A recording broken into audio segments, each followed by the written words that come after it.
आज हम लोग जो 40वीं कारिका है वो करेंगे।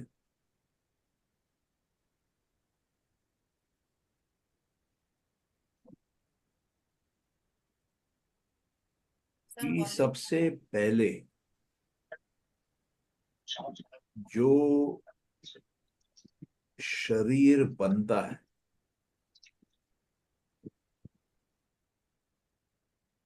वो जब क्रिएशन आती है, जब सृष्टि बनना चालू होती है,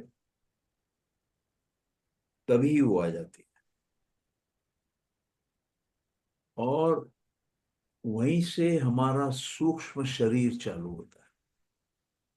मतलब हर इंसान का, हर जीव का सूक्ष्म शरीर जो है, जहां पर सृष्टि का निर्माण चालू होता है, जहां पर क्रिएशन चालू होती है, अ, जहां पर ये ब्रह्मांड चालू होता है, वहीं से सूक्ष्म शरीर चालू होता है। और सूक्ष्म शरीर के जो हिस्से हैं वो सूक्ष्म तन्मात्राओं तक जाते हैं। तो हम ये बोल सकते हैं कि जो सूक्ष्म शरीर है उसमें एक महत होता है, महान तत्व होता है, जिसको कि हम बुद्धि बोलते हैं, जो कि हमारी इच्छा शक्ति है।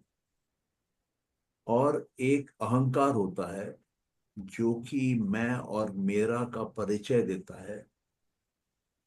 और 11 ज्ञान इंद्रियां होती हैं।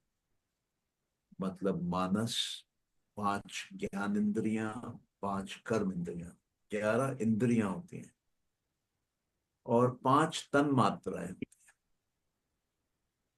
ये सब मिलकर सूक्ष्म शरीर बनते हैं। और ये स्पेसिफिक होता है। मतलब ये सूक्ष्म शरीर आपका अनस्पेसिफिक नहीं होता है। क्लियर कट मालूम होता है कि ये सूक्ष्म शरीर है। क्यों मालूम होता है? क्योंकि जो इंद्रियां हैं उनमें सत्व, रजस, तमस मौजूद होता है। और क्योंकि ये एक शरीर है, तो इस शरीर को भी ये 3 गुण प्रकृति के इसमें मौजूद होते हैं: सत्व, रजस और तमस। लेकिन अगर हम देखें कि तन्मात्रा और जो स्थूल महाभूत हैं, दोनों के दोनों मटेरियल हैं, दोनों के दोनों फिजिकल हैं। लेकिन उनमें एक बहुत बड़ा अंतर है, तन्मात्राओं में और पंच महाभूतों में। तन्मात्राएं जो होती हैं उसमें कुछ विशेष नहीं होता है, उसमें कुछ स्पेसिफिक नहीं होता है। इस बात को हमने कल भी देखा था। वो नॉन स्पेसिफिक होती हैं, वो नॉन डिसर्नेबल होती हैं। उनकी कोई अपनी हटके हम पहचान नहीं कर पाते हैं। लेकिन जो स्थूल तत्व हैं, जो ग्रॉस एलिमेंट्स हैं, वो स्पेसिफिक होते हैं, वो डिसर्नेबल होते हैं। और उनकी स्पेशल प्रॉपर्टीज होती है। वो आपको आनंद देते हैं, दर्द देते हैं, वो एक एक्सपीरियंस क्रिएट करते हैं। ये एक एवोल्यूशन है जो नीचे की तरफ जाता है। तो इसका मतलब ये हुआ कि जो हमारी सूक्ष्म शरीर स्टार्टिंग में बनती है, जहाँ प्रकृति का निर्माण हो रहा है, सृष्टि का निर्माण हो रहा है, वहां जो ये बनती है वो शुरू के समय में बनती है। और ये अनकन्फाइंड है। सूक्ष्म शरीर अनकन्फाइंड है। मतलब सूक्ष्म शरीर को आप एक स्थूल शरीर में बांध के नहीं रख सकते हैं। सूक्ष्म शरीर को आप एक कमरे के अंदर बांध के नहीं रख सकते हैं। सूक्ष्म शरीर को किसी भी डब्बे में बंद नहीं किया जा सकता, किसी भी दायरे में बंद नहीं किया जा सकता है। ये जो सूक्ष्म शरीर है, ये पहाड़ों को भी पार कर जाता है, सागर को भी पार कर जाता है, और ये कांस्टेंट रहता है। इसमें कोई खास तौर से बदलाव नहीं होता है। और इसमें सारे तत्व होते हैं, महत से लेके तन्मात्राओं तक। और ये ट्रांसमाइग्रेट करता है। ट्रांसमाइग्रेट मतलब एक जगह से दूसरी जगह जाता है, एक जन्म से दूसरे जन्म में ये जो सूक्ष्म शरीर है ये ट्रैवल करता है। और जब ये ट्रैवल करता है तब ये कोई एक्सपीरियंस लेकर साथ में नहीं जाता है। ये सिर्फ शुरू के 8 भाव लेकर जाता है। ये 8 भाव कौन से हैं? धर्म और उसका विपरीत अधर्म। दूसरा वैराग्य, उसका विपरीत राग। तीसरा ज्ञान, उसका विपरीत अज्ञानता। चौथा ऐश्वर्य, उसका विपरीत आप अनैश्वर्य बोल लीजिए। तो ये 8 भाव हैं जो कि बुद्धि में स्टोर होते हैं संस्कारों के रूप में। और जब ये सूक्ष्म शरीर निकलता है और दूसरे सूक्ष्म शरीर और दूसरे शरीर को धारण करने जाता है, तब ये सूक्ष्म शरीर वैसे का वैसे ही जाता है।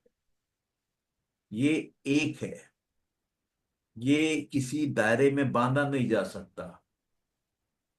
ये कांस्टेंट है, इसमें कोई ऐसा कोई खास बदलाव नहीं होता है। इसमें कोई एक्सपीरियंस स्टोर नहीं होता है, ये एक्सपीरियंस कैरी करके नहीं जाता है। लेकिन जो ये 8 भाव हैं, धर्म अधर्म, ज्ञान अज्ञानता, ऐश्वर्य अनैश्वर्य, और आपका राग वैराग्य, ये 8 भावों का वो इंफॉर्मेशन होल्ड करता है। और इन 8 भावों के अनुसार अगला जन्म होता है, अगला माँ बाप लिया जाता है, अगला माँ बाप के अनुसार भोजन लिया जाता है जो कि अंदर शरीर को लगता है, शरीर में जुड़ता है, शरीर का हिस्सा बनता है। ये आप सबको क्लियर है कि किसी को इसमें कोई डाउट है तो आप पूछ लीजिए।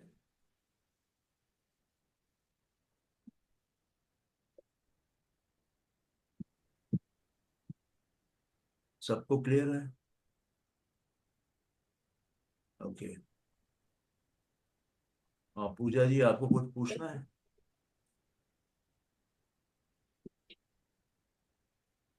नहीं।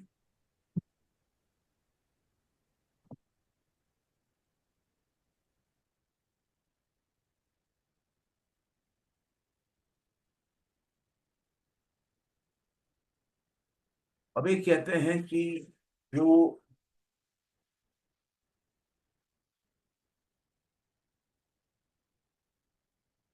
एक प्रश्न यहाँ आता है कि जब ये सटल बॉडी, जब ये सूक्ष्म शरीर अपने आप ही एक एक्सपीरियंस की जगह है पुरुष के लिए, क्योंकि पुरुष बुद्धि में देखता है जैसे हमने देखा, और बुद्धिमात है।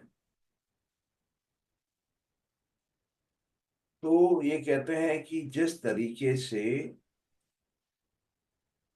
ये सूक्ष्म शरीर में अंदर एक्सपीरियंस आता है स्पिरिट के लिए, तो एक शरीर की क्या जरूरत है, एक स्थूल शरीर की जरूरत क्या है?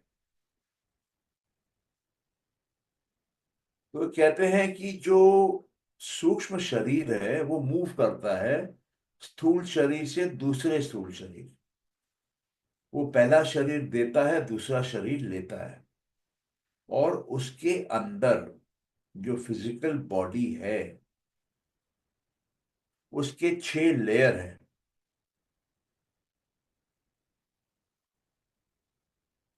और क्योंकि उसमें कोई एक्सपीरियंस स्टोर नहीं हो रहा है, तो जो सूक्ष्म शरीर है वो अपने आप में एक्सपीरियंस स्टोर नहीं कर सकता है विदाउट अ फिजिकल बॉडी, जिसमें कि 6 लेयर है।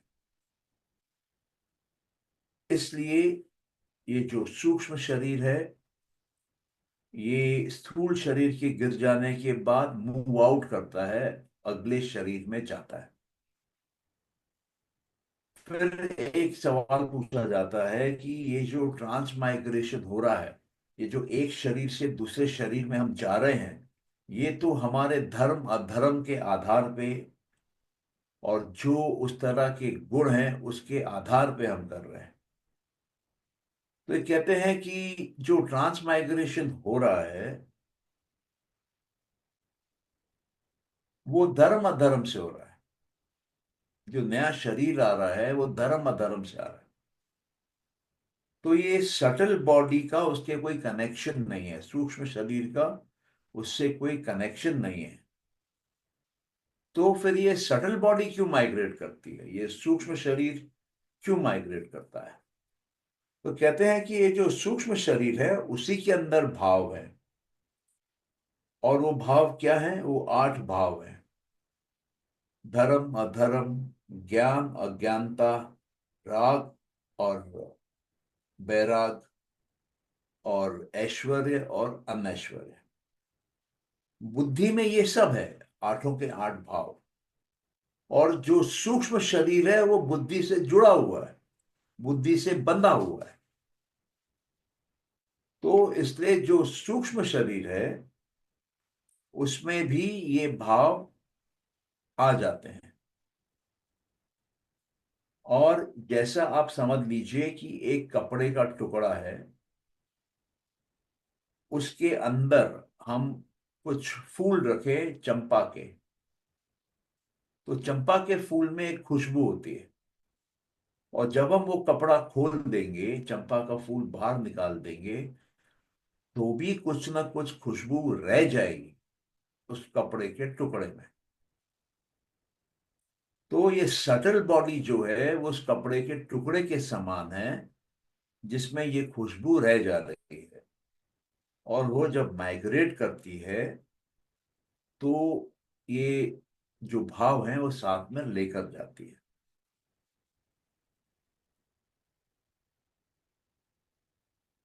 अभी एक सवाल और भी उठता है कि जो प्रधान है, प्रधान मतलब मूल प्रकृति, क्योंकि वो प्रधान से ही पूरी प्रकृति निकलती है। तो जो प्रधान है वो तो रहता है जब प्रलय आती है, लेकिन ये सूक्ष्म शरीर क्यों नहीं रहता है जब प्रलय आती है? तो कहते हैं कि प्रधान जो है उसमें से सब निकल रहा है, उसमें से सब बाहर आ रहा है, उसमें से प्रकृतियां बाहर आ रही। तो वो तो रहेगी, वो जननी है, वो मां है। और जो डिसॉल्व हो जाता है, जो गल जाता है, जो मिल जाता है, वो लिंगम है। लिंगम मतलब जो पहली उत्पत्ति होती है बुद्धि की, महत की, उसको हम लिंगम बोलते हैं। वो एक एक सिंबॉलिक रिप्रेजेंटेशन है मूल प्रकृति की।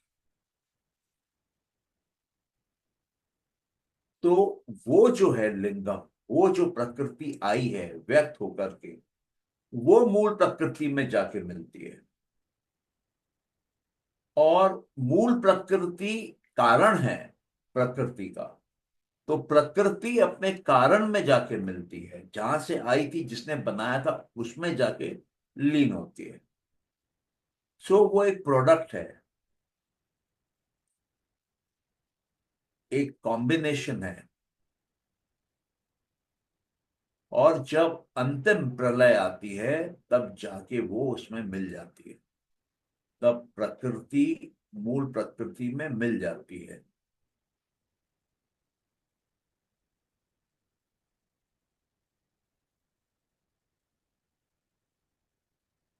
तो ये कहते हैं, एक प्रश्न और उठता है कि बुद्धि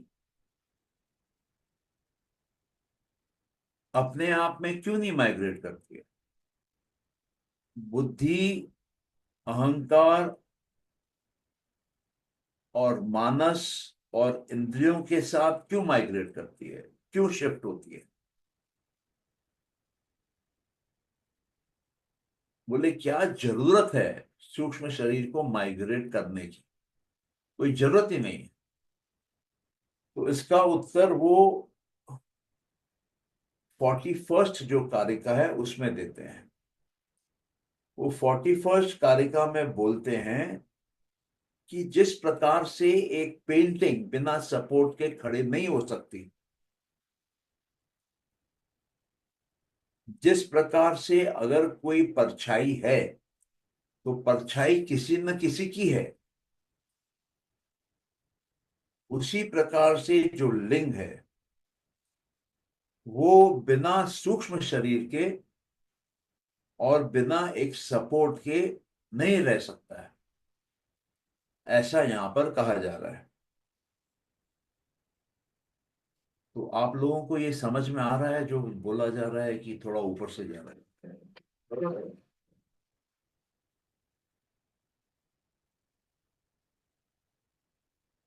हम्म।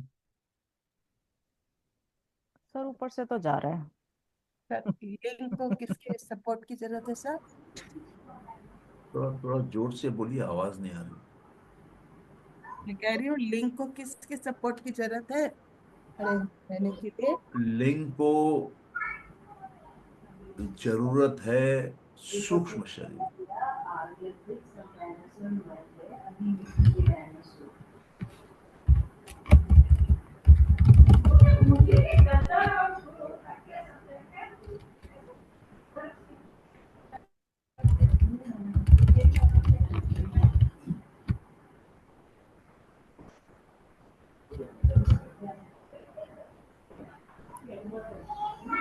आप में से कितने लोगों के पास किताब है? किताब है सर। सर है। हाँ, तो ये आपको पढ़ना पड़ेगा। ठीक है, ये आपको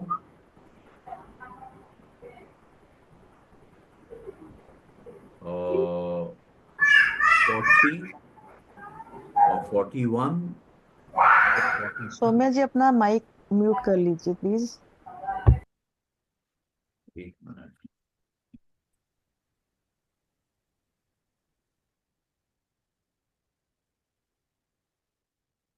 हाँ, तो मैं क्या बोल रहा हूँ, ये अपने एक डेलिकेट पॉइंट पे हैं जहाँ अपने समझेंगे कि लिंग किसको बोलते हैं,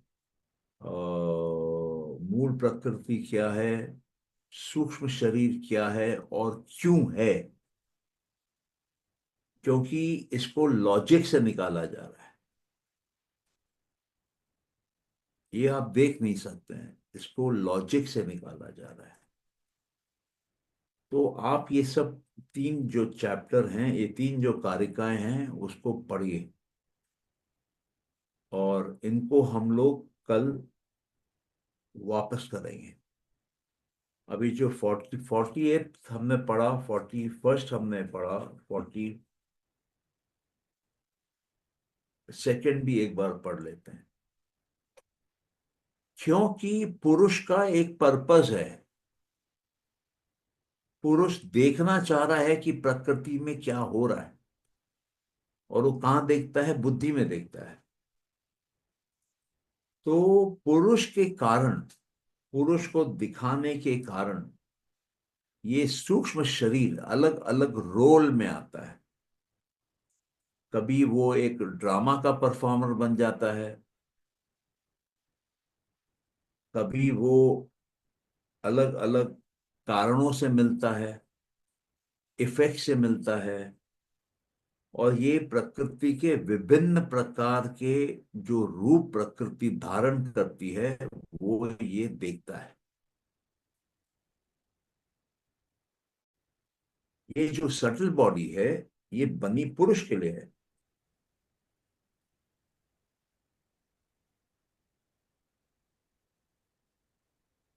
तो ये पढ़ना बहुत जरूरी है, उसके बाद हम लोग आगे पढ़ेंगे। 43 के बाद वो भावों में चले जाएंगे, लेकिन 40, 41, 42 ये सूक्ष्म शरीर क्यों है, क्या है, किस लिए है, क्या एक्टिविटी हो रही है इसमें, उसके ऊपर है। और ये सूक्ष्म शरीर आपके अंदर है, मेरे अंदर है। मतलब मैं एक शरीर नहीं हूं, मेरा एक स्थूल शरीर है जो एक सूक्ष्म शरीर पे है। और ये जो मेरा अंदर का सूक्ष्म शरीर है वो ट्रैवल करता है, और मेरे अंदर के सूक्ष्म शरीर में मेरा पुरुष बाहर के प्रकृति को देखता है। पुरुष बुद्धि में देखता है, बुद्धि सूक्ष्म शरीर है, पुरुष सूक्ष्म शरीर है नहीं है, और एक शरीर है स्थूल शरीर पंचमहाभूत का जो और बाहर का है।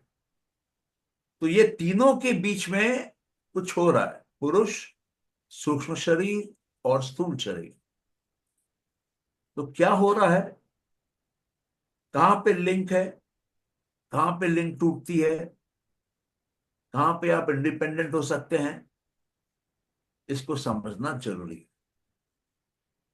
इसलिए इन तीनों को आप पढ़िए, और कल हम लोग इस पे चर्चा करेंगे। और मेरे को उत्तर आप लोगों से चाहिए, मान के चलिए कि मुझे उत्तर नहीं मालूम, उस तरीके से आप सब लोग तैयारी करके आएंगे, ये आपका होमवर्क है। ठीक है, सबको क्लियर है?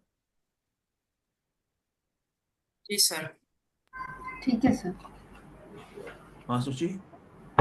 ठीक है सर। ओके सौम्या, हाँ जी सर। मीना। जी सर, एक क्वेश्चन है सर मेरे। ओके, ये आपको पढ़ना पड़ेगा, समझना पड़ेगा, और कहाँ डाउट आता है वहां पर यहाँ तो पेंसिल से अंडरलाइन कर दीजिएगा ताकि याद रहे। ठीक है? सर, एक क्वेश्चन है सर, हाँ एक क्वेश्चन पूछना सर। हाँ पूछिए। आपने अभी कहा है कि जब प्रलय आती है तब हाँ मूल प्रकृति में सूक्ष्म शरीर सब मर्ज कर जाते हैं, अभी हाँ ऐसे कहा था शायद ना आपने। हाँ तो क्या इतने सारे सूक्ष्म शरीर मतलब हमारे जो पुरुष है सब विलय कर जाते हैं सर? हाँ। तो फिर पुरुष नहीं करता है, सूक्ष्म शरीर करता है। ओके। पुरुष प्रकृति के अंदर नहीं घुसता है, ओके। वो घुस नहीं सकता है, क्योंकि पुरुष प्रकृति के बाहर होता है। जी सर। प्रकृति में तीन गुण होते हैं, पुरुष में तीन गुण नहीं होते हैं। जी प्रकृति में आकार होता है, पुरुष को आकार नहीं होता है। प्रकृति समय में चलती है, पुरुष में समय नहीं होता है। तो ये दो अलग तत्व हैं, इनको हम मिक्स करके इसकी खिचड़ी नहीं बना सकते हैं। जी जी ठीक है? जी जी सर। तो ये सब लोग पढ़िए, ये मेरे ख्याल से बहुत ही इंपॉर्टेंट डिस्कशन कल होगा, और उसके बाद अपने इसको आगे बढ़ाएं। तो आज का सेशन यहीं पे शेष करते हैं। या आज जो कुछ भी बोला गया उसमें किसी को अगर कोई प्रश्न हो तो आप पूछ सकते हैं। नहीं? चलिए फिर क्लोज करते हैं।